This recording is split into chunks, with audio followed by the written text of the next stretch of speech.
નમસ્કાર મિત્રો, સ્વાગત છે તમારું મારી યુટ્યુબ ચેનલ ઓફિશિયલ માહિતીમાં। આગામી 6 દિવસ સુધી સામાન્યથી મધ્યમ વરસાદની આગાહી કરવામાં આવી છે। તો આના વિશેની સંપૂર્ણ માહિતી મેળવવા માટે આ વિડિયોને અંત સુધી જરૂર નિહાળજો અને હજુ સુધી મારી ચેનલને સબસ્ક્રાઇબ ના કરી હોય તો સબસ્ક્રાઇબ કરી લેજો।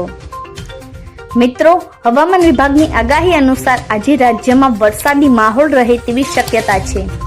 આગામી 6 દિવસ સુધી સામાન્યથી મધ્યમ વરસાદની આગાહી કરવામાં આવી છે, ત્યારે 14 સપ્ટેમ્બર સુધી વરસાદી માહોલ રહે તેવી પણ શક્યતા વ્યક્ત કરવામાં આવી છે। સાથે આજે સૌરાષ્ટ્ર અને કચ્છમાં ધોધમાર વરસાદ પડે તેવી શક્યતા પણ રહેલી છે। આગામી 3 દિવસ માછીમારોને દરિયો ન ખેડવા સૂચના આપવામાં આવી છે। આગામી 3 દિવસ માછીમારોને દરિયો ન ખેડવા સૂચનાની સાથે આ ઉપરાંત 2 સિસ્ટમ સક્રિય થતા ભારે વરસાદ વરસ્યો છે। મિત્રો, આગામી 6 દિવસ હળવાથી મધ્યમ વરસાદની આગાહી કરવામાં આવી છે, જેમાં ઉત્તર ગુજરાતમાં ભારે વરસાદ પડે તેવી આગાહી છે।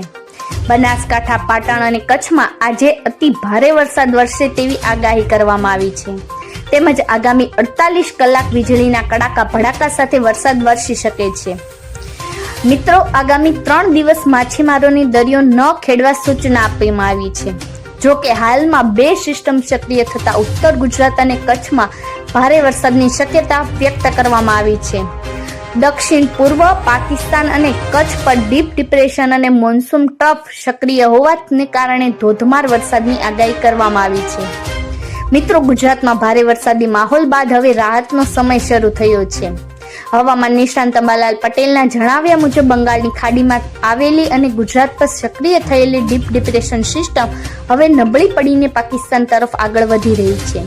આ સિસ્ટમને કારણે રાજ્યભરમાં 80 થી 85% વિસ્તારમાં સાર્વત્રિક વરસાદ નોંધાયો છે, જેમાંથી ઉત્તર ગુજરાત સહિતના વિસ્તારોમાં 15 ઇંચથી પણ વધુ વરસાદ વરસ્યો છે।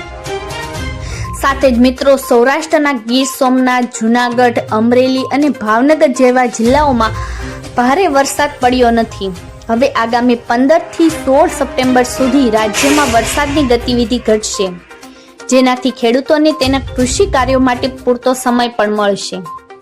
મિત્રો, ગુજરાતમાં ચોમાસાની આ સિઝનમાં એક પછી એક વરસાદી રાઉન્ડ આવી રહ્યા છે, પરંતુ તાજેતરમાં આવેલા એક મોટા રાઉન્ડ બાદ હવે રાજ્યના મોટા ભાગના વિસ્તારોમાં વરસાદે વિરામ લઈ લીધો છે।